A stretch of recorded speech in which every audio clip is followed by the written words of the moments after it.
Praise the Lord. आज एक वचन से हम शुरू करते हैं। बहुत बार हमने ये वचन पढ़ा है, बहुत बार शायद सीखा भी है, लेकिन प्रभु अद्भुत है।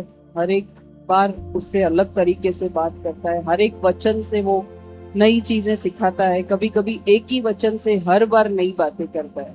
तो एक छोटा सा वचन पढ़कर आज हम शुरू करेंगे। भजन संहिता 34 का 18, भजन संहिता 34 का 18। बहुत बार हमने ये वचन पढ़ा है, तो पता नहीं क्यों प्रभु ने मुझसे कहा कि इसकी जरूरत है हमारे बीच में। मुझे खुद को सीखने की जरूरत है, हम सबको इससे सीखने की जरूरत है। भजन संहिता 34 का 18।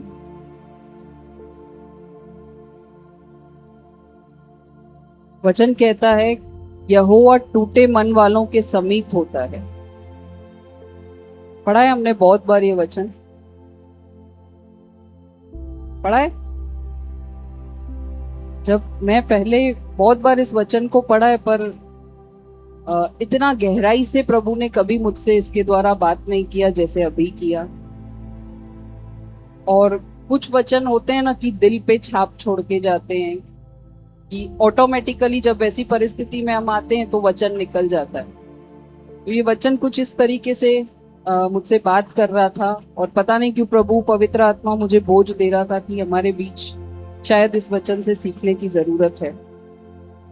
वचन कहता है, यहोवा टूटे मन वालों के समीप रहता है। सबसे पहले ये वचन लिखा किसने? दाऊद ने। हम सब जानते हैं ये वचन किसने लिखा, दाऊद ने। लेकिन जो नहीं जानते उनके लिए थोड़ा सा हम इसके बारे में सीखेंगे। ये वचन दाऊद ने लिखा। अब दाऊद कौन था,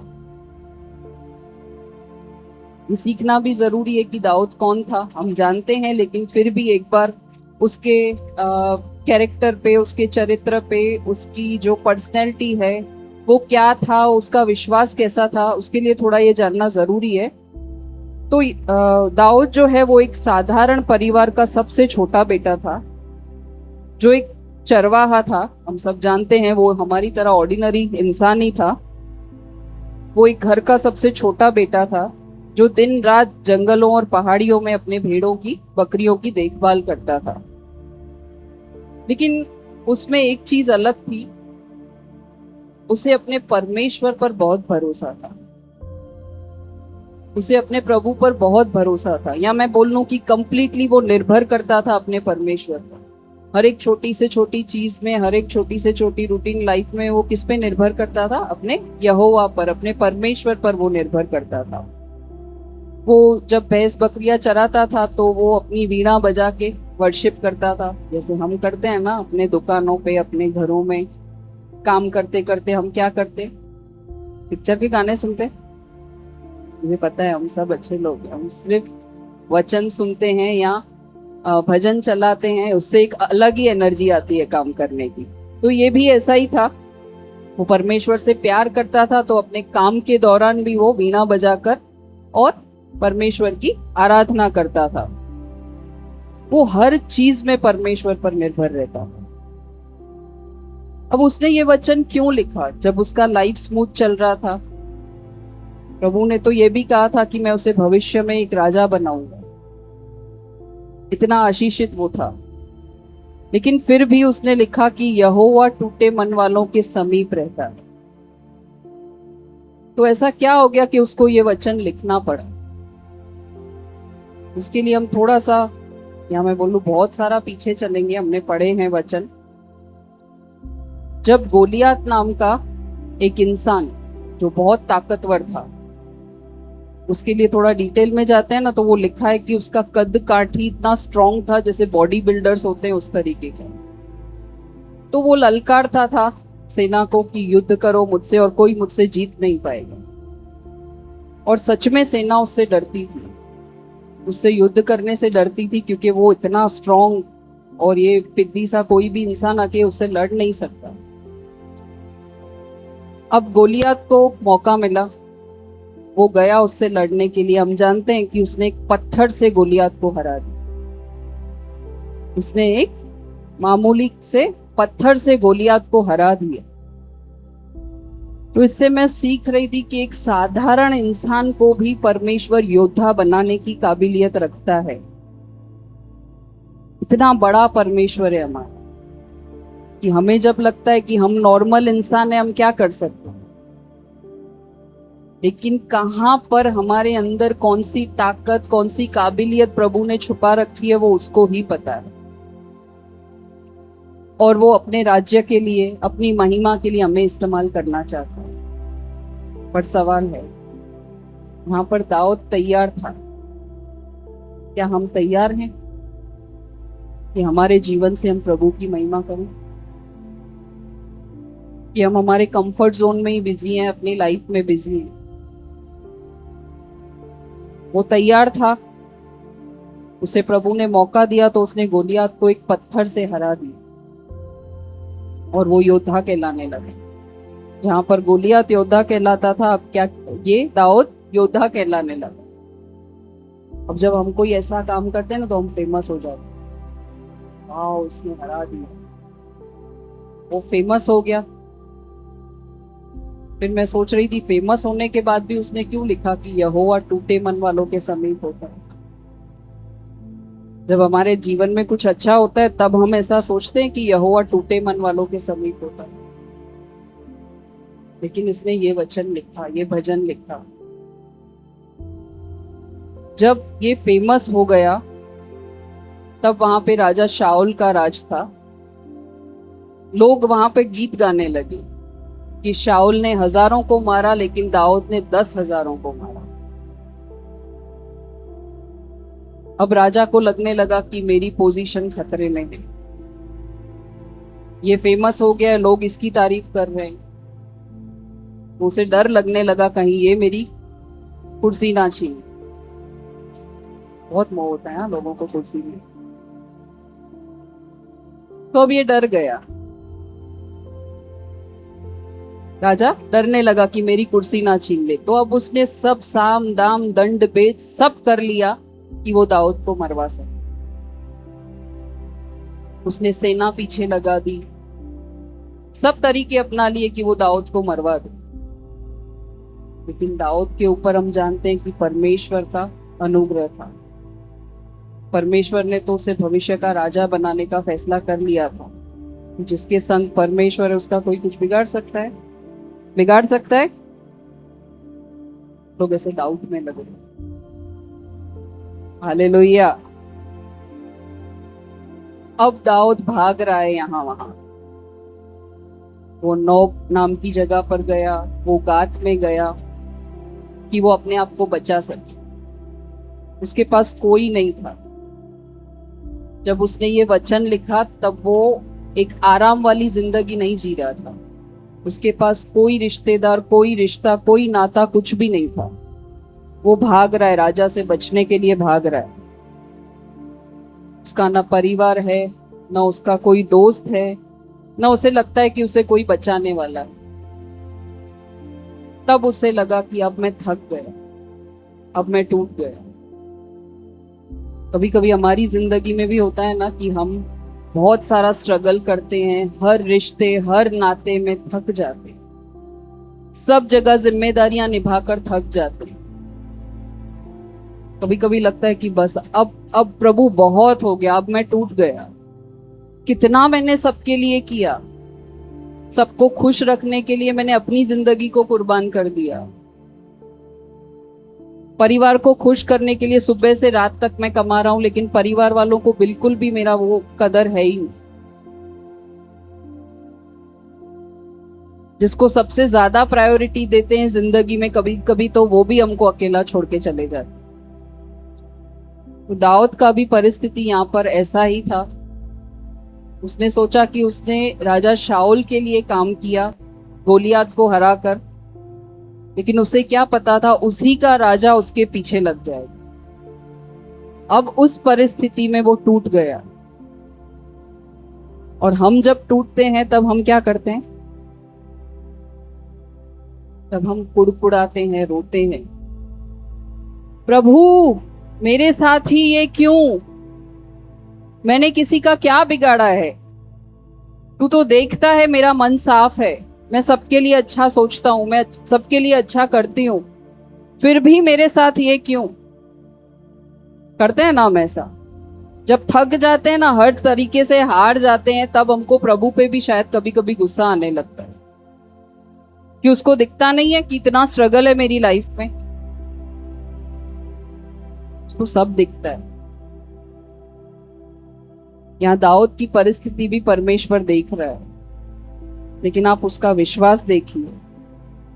जब वो सेफ जगह पर जाता है, गुफा में जाके बैठता है, जब ये भजन लिखता है, तब वो कुड़कुड़ाया नहीं, वो रोया नहीं, उसने कंप्लेन नहीं की। उसने क्या लिखा? यहोवा टूटे मन वालों के समीप होता है। आमेन। उसका पहला शब्द जो निकला वो क्या निकला? और हमारे मुंह से क्या निकलता है? क्या निकलता है हमारे मुंह से? अब दाऊद का दिल टूट गया था, तभी उसने लिखा कि यहोवा टूटे मन वालों के समीप रहता है। पर मैं यहाँ सोच रही थी कि वो इतना फेमस हो गया, जिसने इतने बड़े योद्धा को मार दिया, वो क्यों डर रहा है? वो क्यों भाग रहा है हर तरीके से? वो जहां जा रहा है वो डर रहा है। हमारी जिंदगी में भी ऐसा होता है कि कभी बड़ी बड़ी लड़ाइयां हम लड़ लेते हैं, लेकिन जहां अपने ही रिश्ते आ जाते हैं ना, वहां हम टूट कर रह जाते हैं। कोई बहुत क्लोज होता है जिसकी वजह से हमें धोखा मिलता है, कोई चोट लगती है, किसी ने कुछ ऐसे शब्द बोल दिए जिससे हमने एक्सपेक्ट भी नहीं किया हो, किसी ने हमारे सम्मान को ठेस पहुंचाई हो।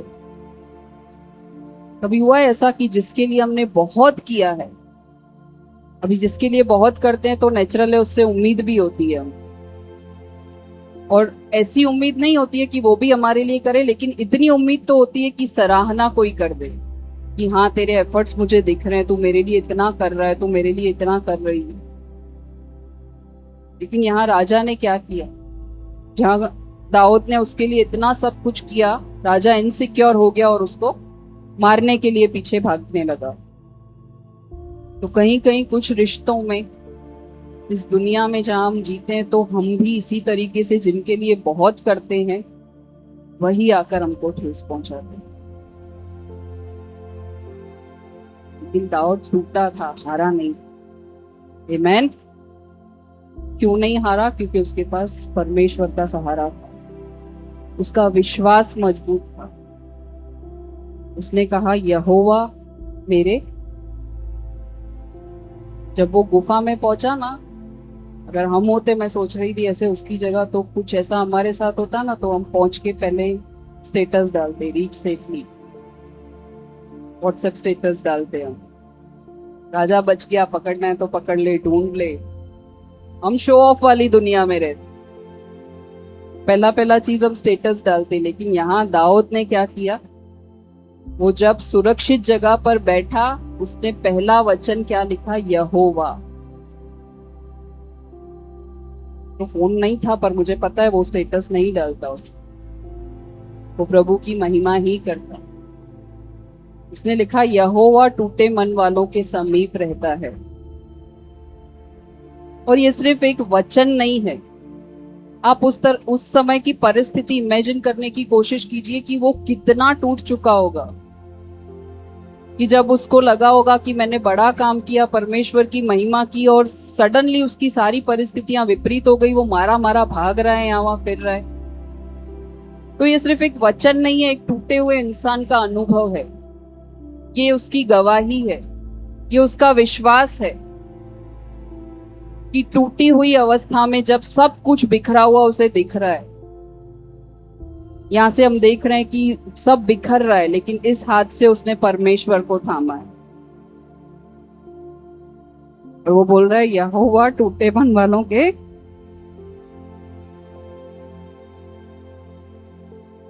और उसने कंप्लेन नहीं किया।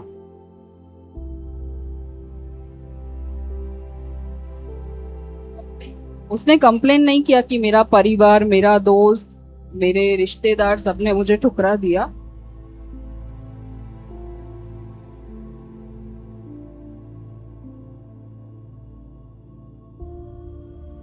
उसने परमेश्वर को महिमा दी। क्या मेरा जीवन ऐसा है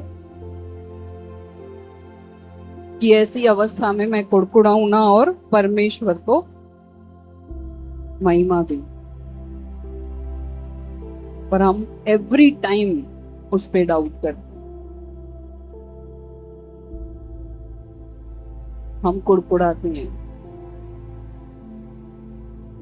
मैं ऐसा नहीं कहती कि हर रिश्ते को त्याग कर जीना है।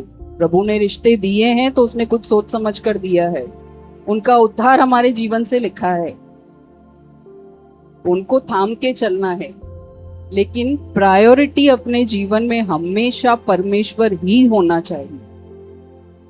न मेरा पति, न मेरी पत्नी, न मेरे बच्चे, न मेरे माँ बाप, उन सबको मुझे प्यार करना है, जिम्मेदारियां निभानी है, वो मेरी रेस्पॉन्सिबिलिटीज है। लेकिन प्रायोरिटी मेरे लिए, मेरे जीवन में न मेरा काम है, न मेरा परिवार है, मेरा प्रायोरिटी मेरा परमेश्वर। इसको गलत तरीके से नहीं लेना है कि कल से हम काम पे लेट जा रहे हैं, बच्चों को स्कूल लेट भेज रहे हैं क्योंकि मुझे प्रार्थना करना है, बाइबल स्टडी करना है। वो सब करना है, लेकिन जिम्मेदारियां भी निभानी है हमें। प्रायोरिटी हमेशा मेरा परमेश्वर होना चाहिए। आमेन। हम में से शायद बहुत सारे लोग ऐसे हैं आज कि हम रहते तो भीड़ में हैं, महफिल में हैं, लेकिन एक जो कोना वो मन का खाली और टूटा हुआ है ना, वो सिर्फ परमेश्वर जानता है कि उसके अंदर क्या चल रहा है। तो मैं उसी टूटे मन वाले लोगों से आज बात करना चाहती हूँ कि हमें ये बात याद रख के, बांध के रखनी है कि यहोवा टूटे मन वालों के समीप रहता है। कभी भी हमें ऐसा लगता है कि सबने मुझे छोड़ दिया है, त्याग दिया है, तो एक कोई वो है जो हमें कभी नहीं छोड़े। हमारी खुशहाली में, हमारे टूटेपन में, हमारे अकेलेपन में, हमारी अच्छाइयों में, गलतियों में, बुराइयों में, हर परिस्थिति में यहोवा हमारे समीप है। आमेन। तो आज अगर हम थक भी गए हैं तो हमें ये वचन याद करके अपने साथ लेके जाना है।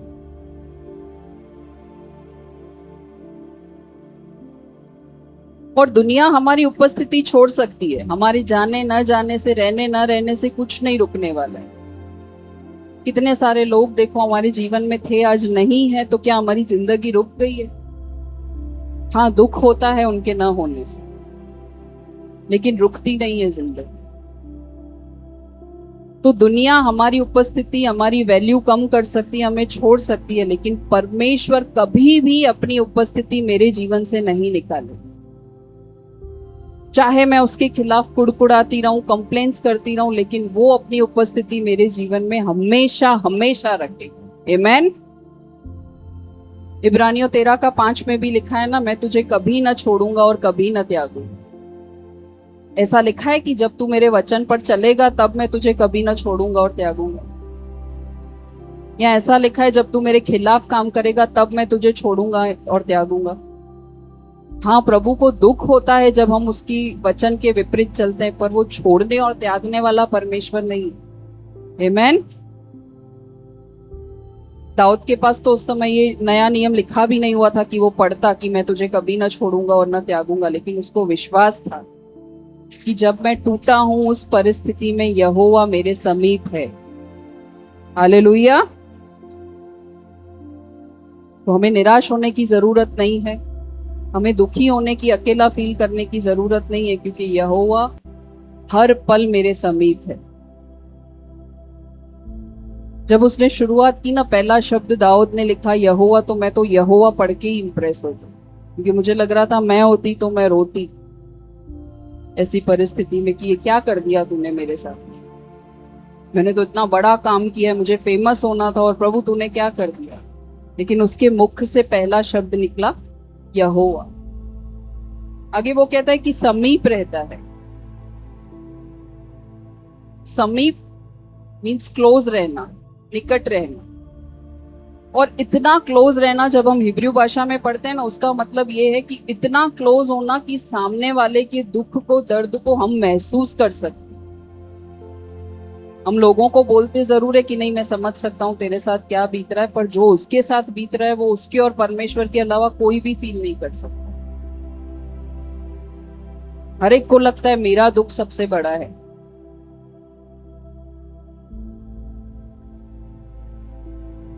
यहाँ पे वचन में ऐसा नहीं उसने लिखा कि यहोवा टूटे मन वालों की प्रॉब्लम्स को सॉल्व कर देगा, ऐसा लिखा है?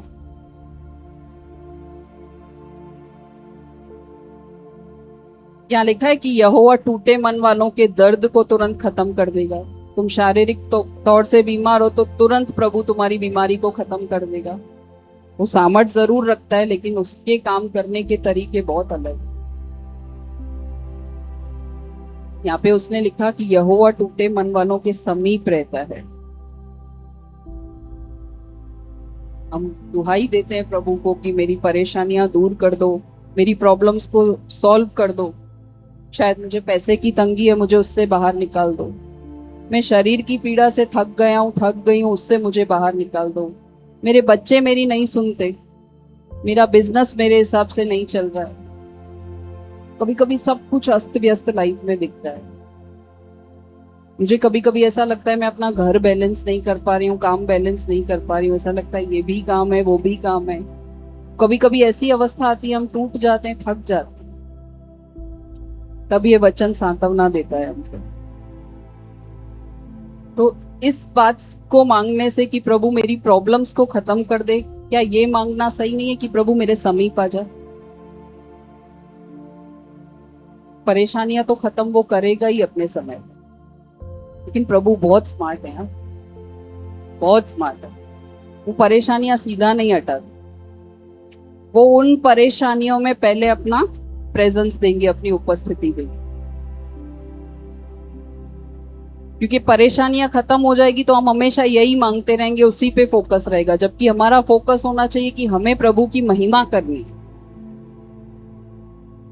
तो ये प्रार्थना करने से कि प्रभु मेरा टूटा मन है, मुझे ये परेशानी है, मुझे उससे बाहर निकाल दे, ये प्रार्थना करना सही रहेगा कि प्रभु तू अपनी उपस्थिति मेरी इस परेशानी में दे। आमीन।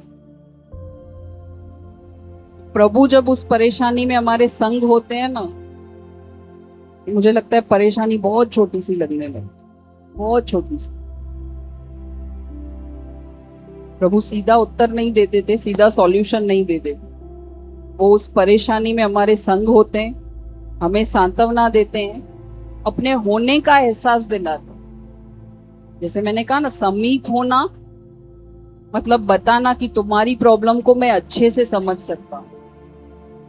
जब तक वो एहसास नहीं आ जाता ना हमको, हमारी परेशानी खत्म नहीं होती। जब तक ये उतना क्लोजनेस आ गया कि नहीं नहीं ये मेरी परेशानी प्रभु समझ रहा है, तब तक शायद वो परेशानी खत्म नहीं होगी। और सच में वो महसूस करता है। कई बार लगता है वो सिर पे हाथ फेर रहा है, वो गले लगा रहा है हमको। क्योंकि मैंने कहा ना, कोई एक कोना ऐसा टूटा हुआ है जो सिर्फ परमेश्वर ही जानता है। तो वो सांत्वना भी सिर्फ परमेश्वर ही दे सकता है। तो हर परेशानी में प्रभु पहले अपनी उपस्थिति को देता है, फिर उसका सॉल्यूशन दे, लेकिन देता जरूर। उसे नहीं पसंद कि मेरा बेटा या बेटी लंबे समय तक उसी पीड़ा में चलते। वो हर चीज को नोट करता है, महसूस करता है।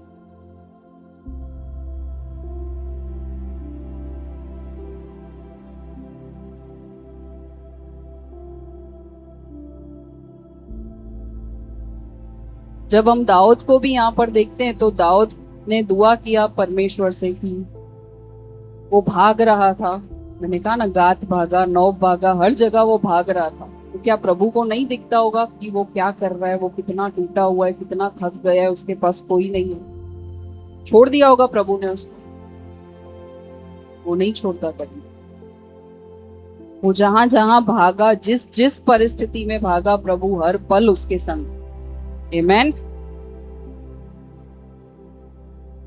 वो जिस टूटेपन की अवस्था में था तब भी परमेश्वर उसके संग था। नहीं तो उसके मुख से ये निकलता ही नहीं कि यहोवा। उसे ये एहसास ही नहीं होता कि वो मेरे समीप है। जब यहोवा संग था तभी उसे इस चीज का एहसास हुआ। तो इस समीप को हम छोटा सा शब्द ना समझें। वो क्लोजनेस को हम समझने की कोशिश करें, वो अवस्था को समझने की कोशिश करें कि कितना यहोवा दाऊद के करीब होगा, कि वो थक गया, टूट गया, पर हारा नहीं। हमें हारना नहीं है। स्ट्रगल्स हैं जिंदगी में, दुख हैं, परेशानियां हैं, पर उसकी उपस्थिति सबसे पहले है। हमें महसूस करने की जरूरत है। हम लंबे समय से प्रार्थनाएं करते आते हैं। बहुत से लोग मैंने देखे हैं 20-20, 25-25 साल से एक ही प्रार्थना करते हैं। बहुत लंबा समय लगता है कि कब से ये प्रार्थना कर रहा हूं, प्रभु सुनता ही नहीं। शायद कमी मुझ में है। मैंने सिर्फ प्रार्थना पे और उत्तर पे फोकस किया है, मैंने उसकी उपस्थिति पे तो फोकस ही नहीं। मुझे सिर्फ क्विक सॉल्यूशन चाहिए मेरी प्रार्थना का, मेरी प्रॉब्लम का, लेकिन प्रभु को चाहिए कि तुम मुझे महसूस करो कि मैं तुम्हारे संग हूं। आमीन। तो जब भी प्रार्थना करने बैठेंगे, हम उसकी क्लोजनेस को महसूस करने की कोशिश करेंगे।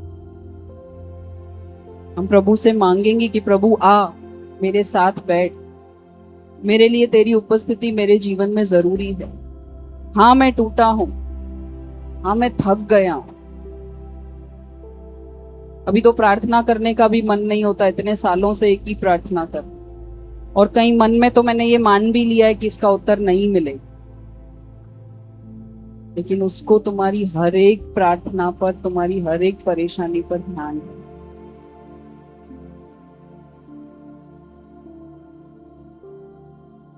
और प्रार्थना करने के बाद जब प्रभु की चुप्पी का एहसास होता है ना, तो वो बोझ कैसा होता है वो हम अच्छे से समझ सकते। तो उस चुप्पी से ज्यादा हमें प्रभु के उपस्थिति का एहसास होना जरूरी है।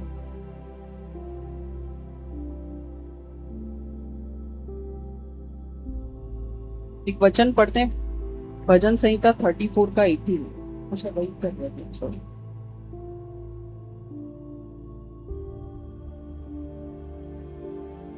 जब हम टूटे हुए हैं तो हमें समझना है कि परमेश्वर हमसे दूर नहीं है, वो हमारे सबसे करीब है। कोई इंसान वैसी सांत्वना नहीं दे सकता आपको। जब एक बच्चा रात को रोता है ना, दूसरे कमरे में सो रहा है, पास में सो रहा है, जब एक छोटा बच्चा रोता है, समझो अनाया रो रही है, तो हीना क्या बोलेगी उसको कि सो जा चुप करके, मेरी नींद मत खराब कर, ऐसा बोलेगी कोई भी माँ? ऐसा? वो माँ उस बच्चे के पास जाती है, उसे गले लगाती, उसे सांत्वना देती है, उसे प्यार करती है जब तक बच्चा वापस न सो जाए। उसके डर को भगाने की कोशिश करती है, उसे कंफर्ट करती है कि बेटा डर मत, मैं यहाँ हूं। शायद वो लाइट नहीं जलाती कि ताकि बच्चा सो जाए, रूम में अभी तक अंधेरा ही है, लेकिन उस अंधेरेपन की अवस्था में भी बच्चा कंफर्ट हो जाता है। क्यों? क्योंकि उसकी माँ उसके पास। हमारा जीवन में भी अगर उसी तरीके का अंधेरा है तो डरने की जरूरत नहीं है। वो हमारे उस कमरे वाली परेशानियों में आता है, हमें कंफर्ट करता है, हमें गले लगाता है, अपनी उपस्थिति का एहसास दिलाता है कि डर मत, मैं तेरे संग हूं। हमें महसूस करने की जरूरत है। यहाँ पर दाऊद ने भी शायद यही महसूस किया होगा कि अंधेरेपन की अवस्था है, लेकिन मेरा परमेश्वर मेरे संग है। आमीन। परमेश्वर भी हमारी परिस्थितियां तुरंत नहीं बदलती, वो उस जीवन रूपी कमरे में आकर बैठ जाता है, अपनी उपस्थिति का एहसास दिलाता है। जब दानियल शेरों की मांद में था तो क्या परमेश्वर ने तुरंत सॉल्यूशन दे दिया? वो चाहता तो कर सकता था, लेकिन परमेश्वर ने अपनी उपस्थिति का एहसास दिलाया वहां पर कि मैं हूं। जब शद्रक, मेशक और अबेदनगो आग में डाल दिए गए थे तो क्या प्रभु नहीं बचा सकता था उनको? वो बचा सकता था, वो सामर्थ्य है, लेकिन परमेश्वर ने पहले वहां पर अपनी उपस्थिति का सबूत दिया, अपनी उपस्थिति का एहसास दिलाया, तभी वहां पर चौथा व्यक्ति दिखाई दिया। मैं बार बार यही बोलूंगी, अगर जीवन में अकेलापन है, टूटापन है, तो उसकी उपस्थिति को महसूस करने की जरूरत है। ये समीप सिर्फ निकट होना नहीं है, ये समीप इतना क्लोज होना है कि दुख दर्द वो समझता है और उसका प्लान है हर चीज में। जब हम उस प्रोसेस से गुजरते हैं, उस परेशानी से गुजरते हैं, तो बहुत थके हुए फील करते हैं, लेकिन जब उस पार पहुंच जाते हैं, पीछे पलट के देखते हैं, तो कैसा दिखता है कि यहोवा उस परेशानी में मेरा हाथ पकड़कर मुझसे आगे चलता है।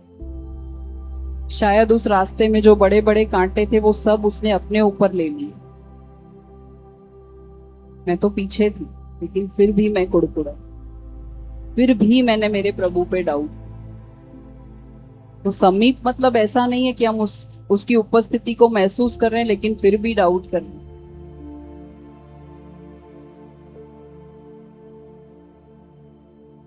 परमेश्वर कहता है कि मैं तेरी परिस्थितियों को भले ही ना बदलूं, लेकिन मैं तुझे छोड़कर नहीं गया हूं। आमीन। कभी ये तो हम क्या सांत्वना लेते हैं या खुश होते हैं कि वो कभी छोड़ेगा नहीं, हमको श्योरिटी है। कभी सोचो, एक माँ बाप है, बच्चा नहीं मान रहा है, उसको बार बार वो चीज समझा रहे हैं, जब तक समझाओ तब तक बच्चे को एहसास नहीं होता। आप सोचिए, उसी माँ बाप ने छोड़ दिया इस बच्चे को कि अब मुझे कुछ नहीं बोलना। बच्चा रात को 12 बजे घर आ रहा है तो भी माँ बाप चुप हैं, कुछ नहीं बोल रहे हैं। पता है वो पार्टियां करके आ रहा है तो भी पेरेंट्स कुछ नहीं बोल रहे हैं। देख रहे हैं वो नहीं पढ़ रहा है, पूरा दिन टीवी फोन देख रहा है तो भी कुछ नहीं बोल रहे। तो सोचो, जब तक ये हमको सांत्वना है कि परमेश्वर मेरे संग है, तो हम शायद उसको बहुत कैजुअली लेते हैं। लेकिन अगर विपरीत तरीके से, ऑपोजिट तरीके से सोच के देखें कि उसने मुझे छोड़ दिया, तो मेरा जीवन जीवन रहेगा।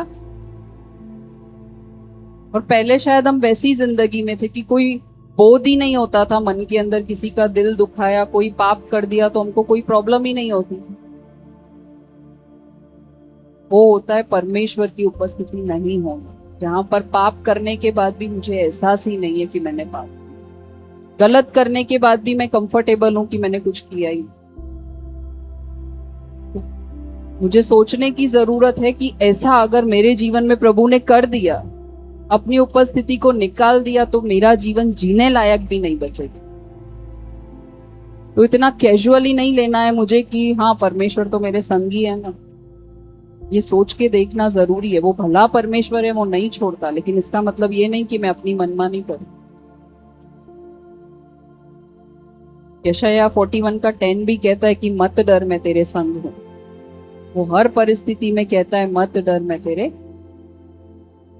संग हूं। और टूटा हुआ मन, ऐसा नहीं सोचना है हमको कि मेरा विश्वास कमजोर है तभी मैं टूट गया।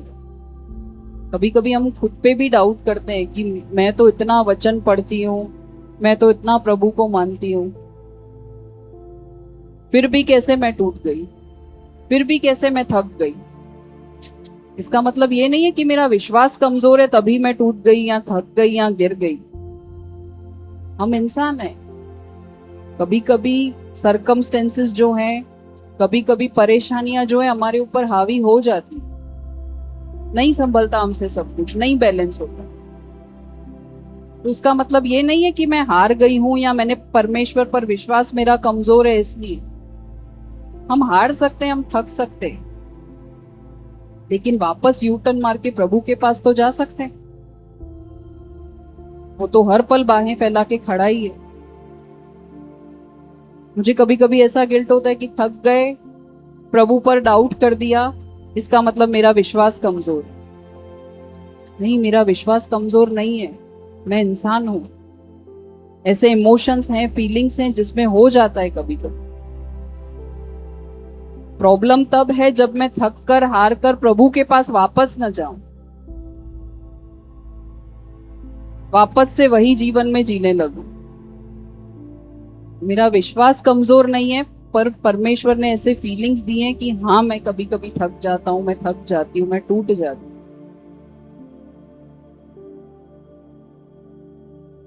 यहाँ पर दाऊद भी रोया, वो भी भागा, वो भी डरा, तो क्या उसका विश्वास कमजोर था?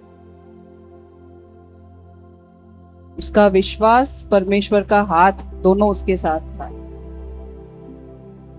तो कभी हमको ऐसा लगता है कि परिस्थितियां हावी हो गई, हम प्रभु से दूर जा रहे हैं, लगता है तो वापस यू टर्न मार के आइए। वो इतना बड़ा दिल रखता है ना कि माफ कर देता है, और खुद पर डाउट नहीं करना है कि मेरा विश्वास कमजोर है।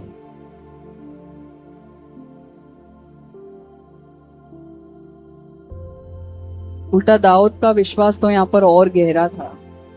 वो टूटा, हारा, थका, रोया, सब करने के बाद भी उसने क्या कहा? यहोवा टूटे मन वालों के समीप रहता। कभी कभी हम थक कर प्रभु से नाते तोड़ देते हैं, कितने साल से मांग रही हूँ, सुनता तो है नहीं, तेरी उपस्थिति मेरे जीवन से दूर, नहीं चाहिए तू मुझे मेरे जीवन। पर हम ऐसा क्यों नहीं सोचते हैं कि हम ऐसा समझें कि वो भी मेरे जीवन में उपस्थित है, वो भी मेरी परेशानियों को समझ रहा है। नेगेटिव चीज ही क्यों करनी है मुझे? उसको दूर करने की बजाय मैं और करीब भी तो आ सकती हूँ उसके।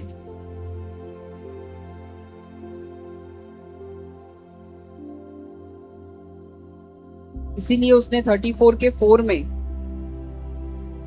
लिखा कि यहोवा को मैंने ढूंढा और उसने मेरी सुन ली। कमी मुझ में है, मैं दूर भागती हूँ परमेश्वर से, मुझे उसको ढूंढना है, वो मेरी सुनता है। लेकिन मैंने कहा ना, वो स्मार्ट है, उसका तरीका अलग है। वो पहले अपनी उपस्थिति का बोध दिलाएगा, फिर सुनेगा, और हमको चाहिए क्विक सॉल्यूशन। और जब ये परेशानियों का प्रोसेस आता है ना, तो आप नोट करना, जब आप उससे निकल जाओगे ना, तो लगेगा, पता चलेगा कि मेरा विश्वास तो इस परेशानी के दौरान और गहरा हुआ।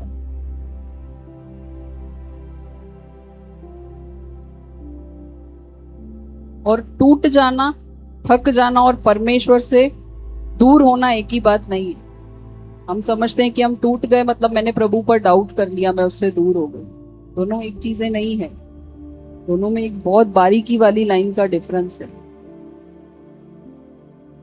उसने भी इतना सारा सब कुछ सहन किया हमारे लिए, जबकि वो तो निष्पापी था।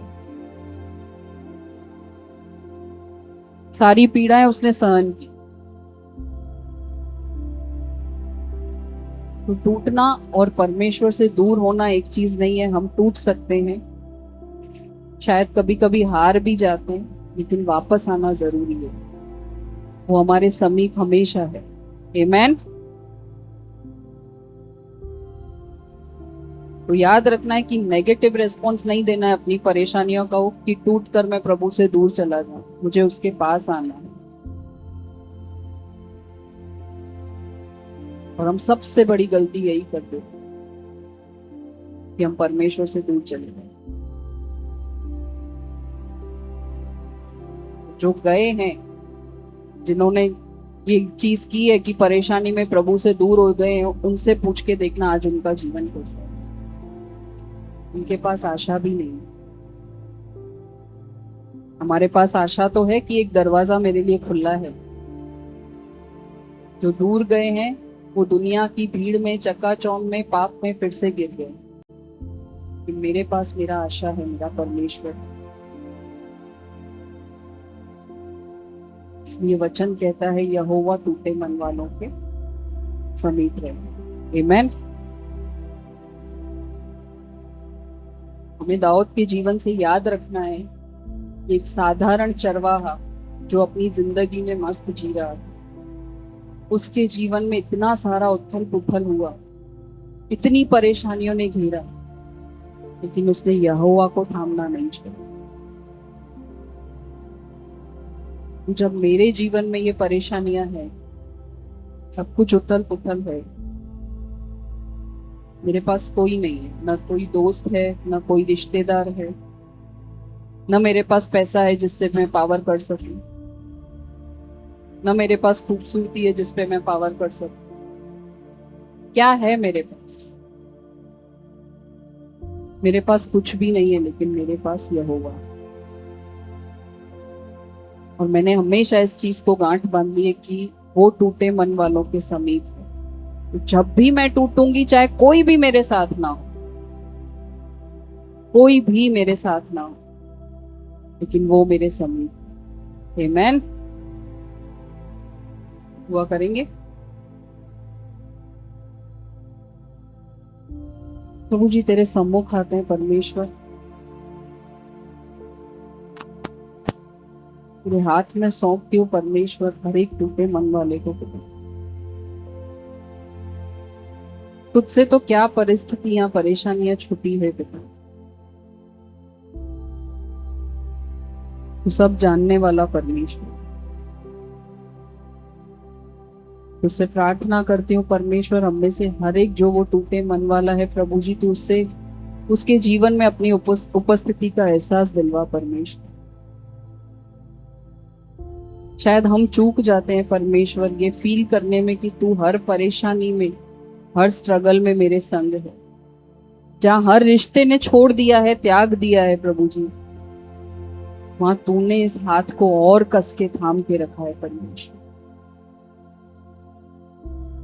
न कभी छोड़ेगा प्रभु जी, न कभी त्यागेगा परमेश्वर। और तू तो दुख परेशानी में और इस हाथ को कस के थामेगा प्रभु। तू उस माँ के समान है प्रभु जी, जो उस अंधेरे वाली अवस्था में अपने बच्चे को कस के गले लगा लेती है परमेश्वर। जब हम टूटते हैं, हम रोते हैं, तो मैं और कस के गले लगा लेती हूँ। मदद करना प्रभु जी, तेरे इस प्यार का प्रभु जी हम गलत फायदा ना ले पिता परमेश्वर, कुछ पर डाउट ना करें पिता परमेश्वर, तेरे प्यार को हम समझने की कोशिश करेंगे। मेरे भाई बहन प्रभु जी, जिसको भी तेरे इस प्यार की जरूरत है प्रभु जी, जो भी इस टूटेपन की अवस्था है में है प्रभु जी, तो उसके जीवन में काम कर चुका है प्रभु जी, ऐसी मैं घोषणा करती हूँ तेरे नाम से। हालेलुया परमेश्वर, हालेलुया। दया करना प्रभु जी, तेरा पवित्र आत्मा को भेज कर पिता परमेश्वर हर एक के जीवनों में तू काम दया करना परमेश्वर। राजाओं का राजा है, सर्वशक्तिमान है, तो हर एक पहाड़ को हटा सकता है। दुआ करती हूँ हर एक के जीवन में तू काम कर पिता परमेश्वर, तेरे और समीप आ जाए प्रभु जी, ऐसी मैं तुझसे दुआ करती हूँ। तुझसे और गहरा प्यार वाला रिश्ता बना प्रभु जी, ऐसा मैं तुझसे दुआ करती हूँ।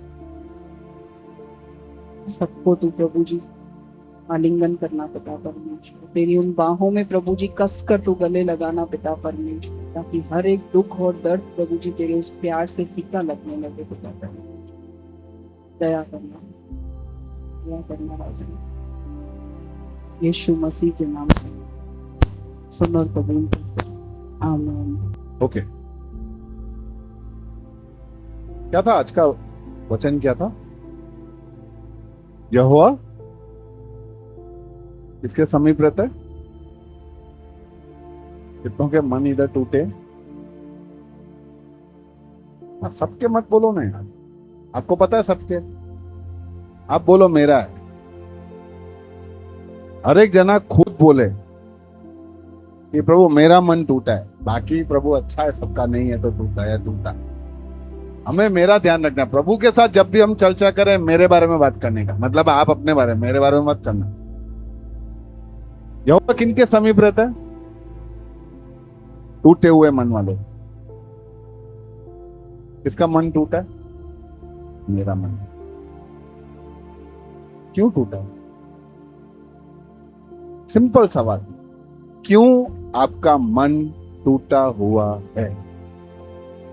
अपने पे भरोसा रखा है, ओके, हाँ, परिस्थितियों को देखते हैं इसलिए मन टूट जाता है, वेरी गुड।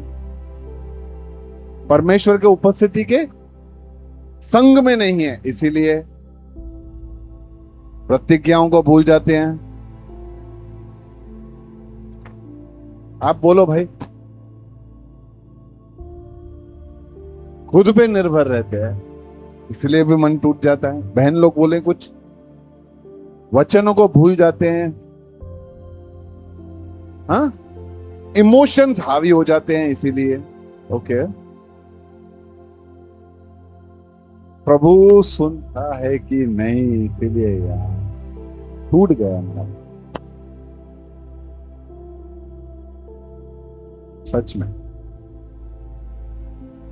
छोटा कहानी बताता हूं।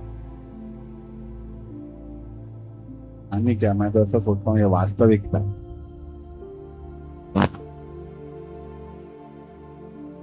एक भाई था, भाई बहन था, चलो एक बहन थी, ठीक है। बहन बहुत प्रार्थना करती थी। किस लिए? कोई एक बात के लिए। प्रभु मेरी जिंदगी में कितने समय से मैं तुझसे ये मांग रही हूं, या मैं मांग रहा हूं, प्रभु तू कब मेरी। ऐसे कितने लोग हैं? ओके, प्रभु तू मेरी।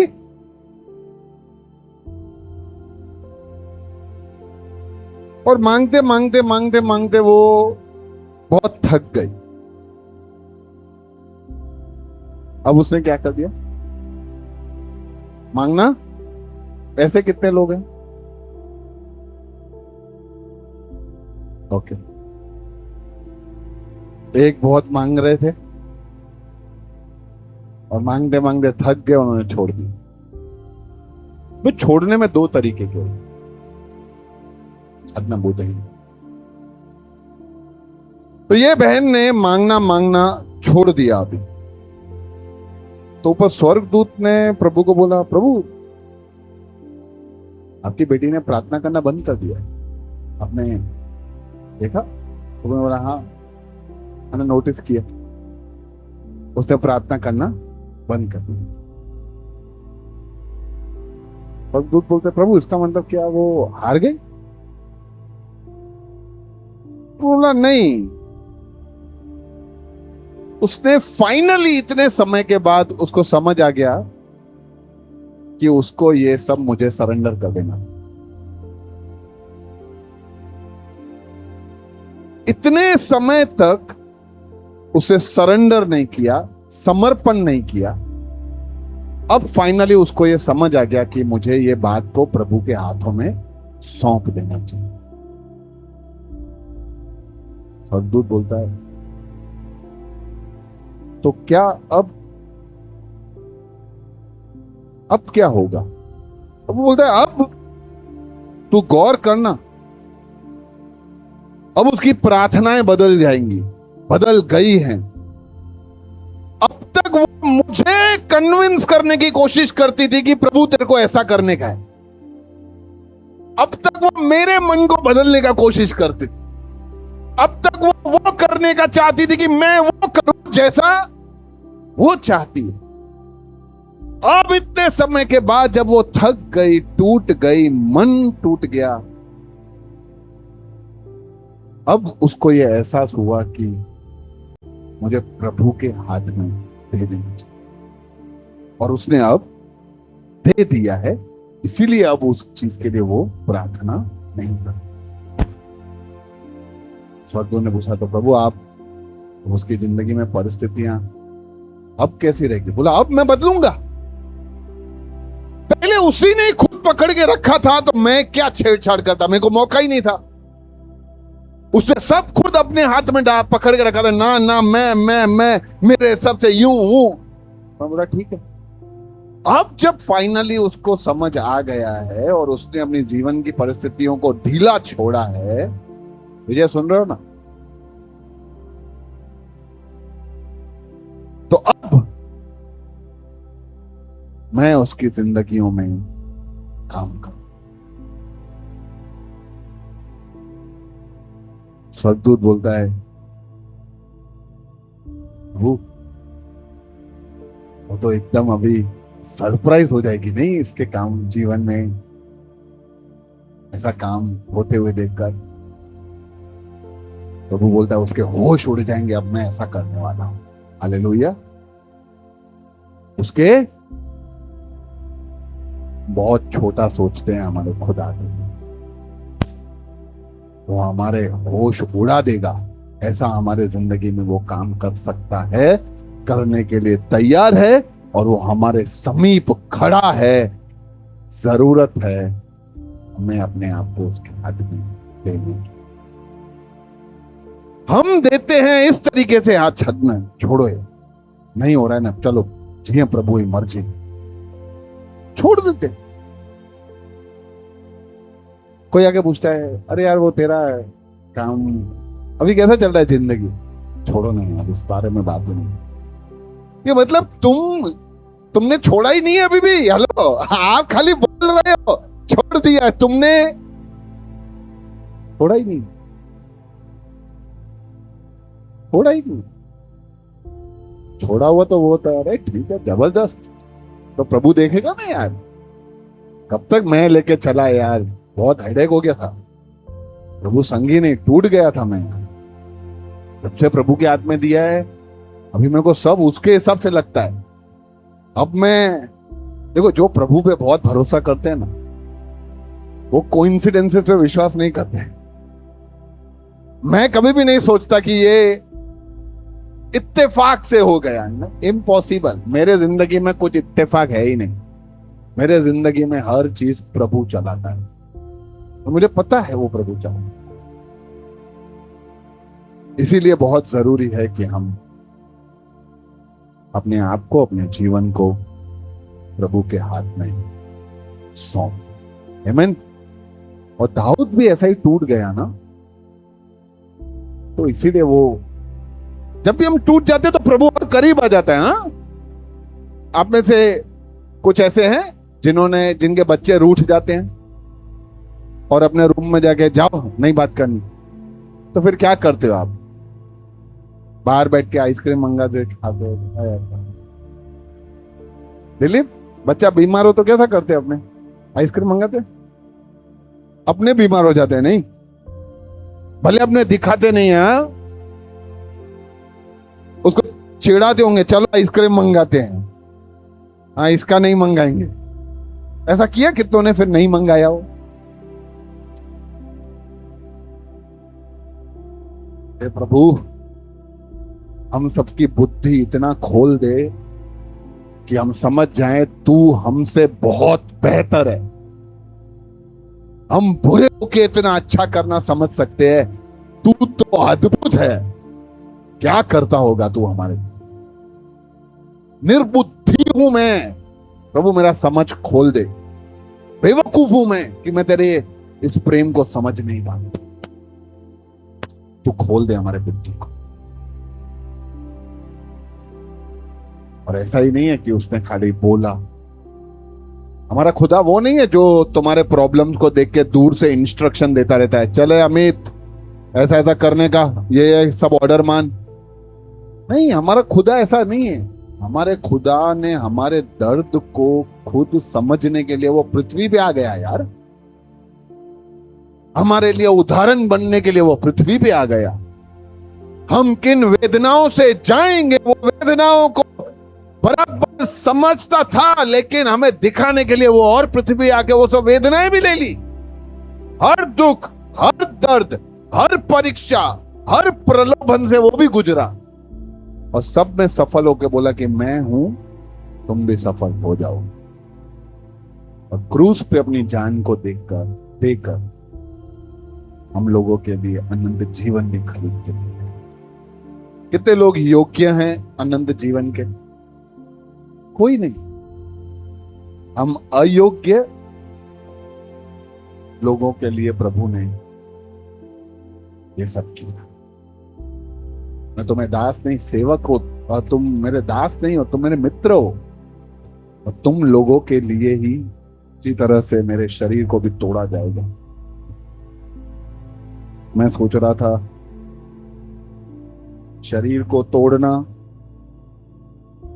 यानी जब उसको कोड़े पड़ेंगे, वो क्रूस उठाएगा, तब